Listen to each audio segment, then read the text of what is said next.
Ils ont peut-être radicalisé le pouvoir policio-militaire, mais je pense qu'ils ont sous-estimé le pouvoir des peuples de la Terre. Parce qu'on a aiguisé notre savoir et nos façons de faire, la conscience, la liberté, bat toutes les machines de guerre. Nous refusons de détruire l'eau, nous en sommes faits en grande partie. Nous refusons de détruire l'air, aussi la base de toute la vie. Nous refusons de détruire la Terre, car c'est elle qui nous nourrit. L'illusion qu'ils possédèrent, la nature dont ils font partie.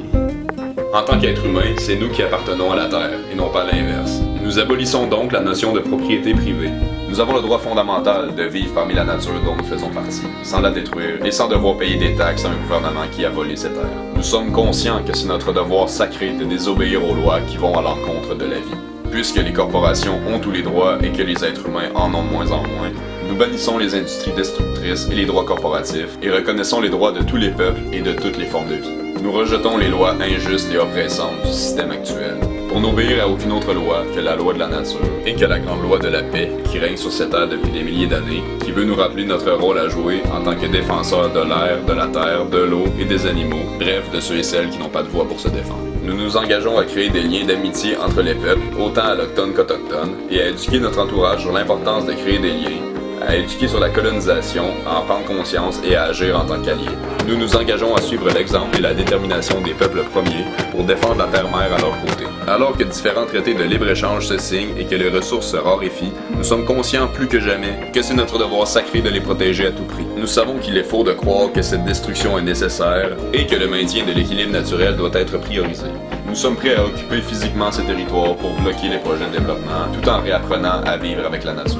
Nous utiliserons toutes les ressources dont nous disposons pour mobiliser le plus de gens possible à venir donner un coup de main, à propager la nouvelle et à faire la promotion de modes de vie alternatifs.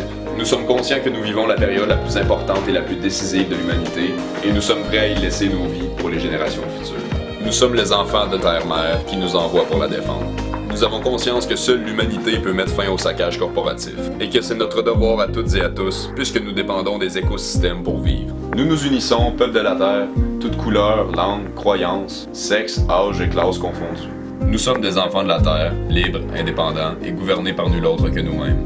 Nous ne faisons partie d'aucun pays et d'aucune frontière. Et nous avons le droit de nous installer où bon nous semble sur la terre dont nous provenons. Personne n'est illégal sauf ceux qui tentent d'oppresser les autres, et ceux qui le fassent au nom d'un drapeau ou d'un logo. Puisque la seule façon que l'argent peut être vraiment utile, c'est pour rendre l'argent inutile, nous nous engageons à nous en libérer progressivement. Nous refusons de croire que l'argent est nécessaire à notre survie et à notre épanouissement, puisque nous avons vécu sans argent durant des milliers d'années et que les ressources sont disponibles autour de nous. Nous refusons de croire que seulement certaines personnes détiennent le privilège de vivre. Nous ferons tout en notre possible pour apprendre, propager et mettre en pratique les connaissances ancestrales oubliées, ainsi que la technologie cachée par le pouvoir corporatif. Nous nous engageons à développer et à investir dans les alternatives qui nous permettraient de retrouver notre autonomie et l'équilibre naturel qui régnait autrefois. Nous rejetons la notion de propriété intellectuelle et adhérons maintenant aux idées et aux technologies open source, dans l'objectif de les rendre accessibles non pas à une poignée de multinationales, mais bien à tous les êtres humains. Nous nous engageons à boycotter le plus possible ces industries qui détruisent la vie, jusqu'à leur disparition totale. Nous refusons tout acte de guerre ou de terrorisme en notre nom. Nous sommes conscients que la guerre contre le terrorisme est une guerre contre nous, et que les vrais terroristes sont les personnes au pouvoir qui ont tous les avantages de semer le chaos pour y imposer l'ordre et le contrôle total. Nous refusons d'être surveillés et d'être contrôlés par quelconque pouvoir fasciste et totalitariste. Nous refusons d'abandonner nos droits et libertés pour de la supposée sécurité. Nous bannissons tout le mal qui pourrait être causé envers d'autres êtres humains, envers d'autres êtres vivants ou envers la nature. Nous sommes conscients des divisions que nous impose le système actuel.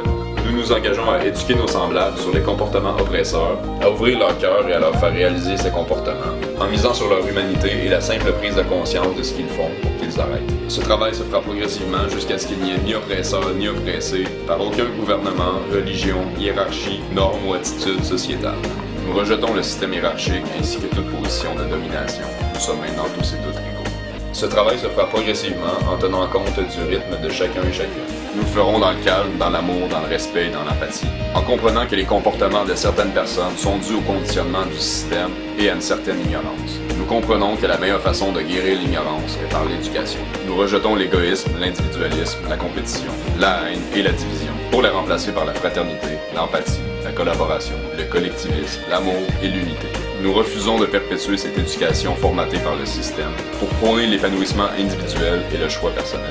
Le droit d'expérimenter ses passions et de développer ce qui nous parle en tant qu'être humain. Nous favoriserons l'apprentissage dans un environnement sain et représentatif de notre nature humaine en tenant compte des goûts et des volontés individuelles. Personne n'a à nous dire comment vivre, à moins que ça brime les droits et libertés d'autrui, ainsi que celles de la nature.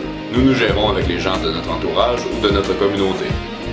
Tous ces droits humains ont toujours existé, et une fois que nous en reprenons conscience, personne ne peut nous les enlever. Ces droits nous sont innés, mais nous sont enlevés avec notre certificat de naissance et notre consentement collectif de les nier. À nous de les affirmer à nouveau. Nous ne nous battons pas pour la nature, nous sommes la nature qui reprend ses droits.